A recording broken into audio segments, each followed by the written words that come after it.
तो लाल बटन को दबा के चैनल को सब्सक्राइब जरूर करें और साथ में बेल आइकन को दबाना ना भूलें।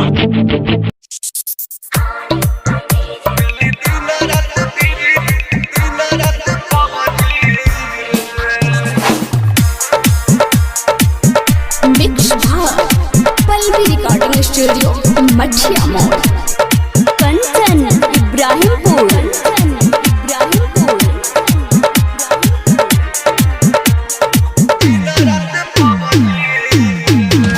तोहके भूले खातिर लबदी रे खेल दिन रात पबजी रे। तोहके भूले खातिर लबदी रे खेल दिन रात पबजी डीजे खेरू राज जागता निक न लागता पखिया जागता निक न लागता और खाना रोटी सब्जी रे।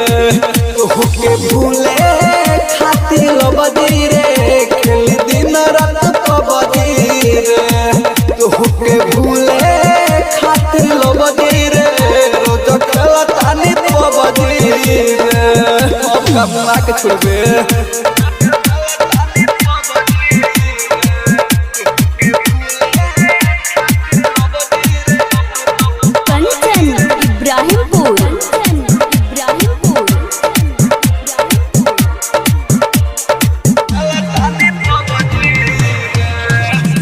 भरवा घरवा छोड़ी रही बहरा रे।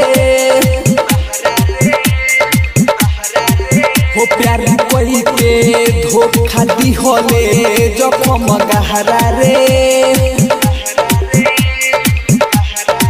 हो दिन भरवा घरवा छोड़ी रही बहरा रे। हो प्यार कोई के धोखा दी होले जखम गहरा रे। सुन तोरा चक्कर में पिटता रे बाबूजी रे। तोहके भूले खातिर लबदी रे खेल दिन रात पबजी रे। तोहके भूले खातिर लबदी रे खेल दिन रात पबजी रे।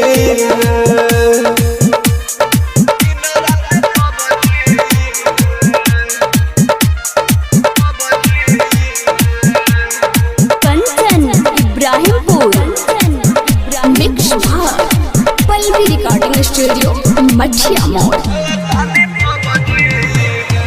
देह तक खुश सुननी बारे परमोद के संगवा रे।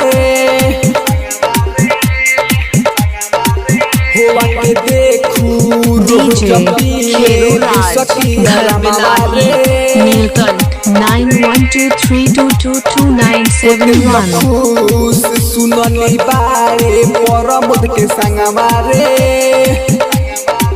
होवा के देखू रोज पीले बिसकिया रामावारे। कहे अमर जितना ही माफ करी है रबजी रे।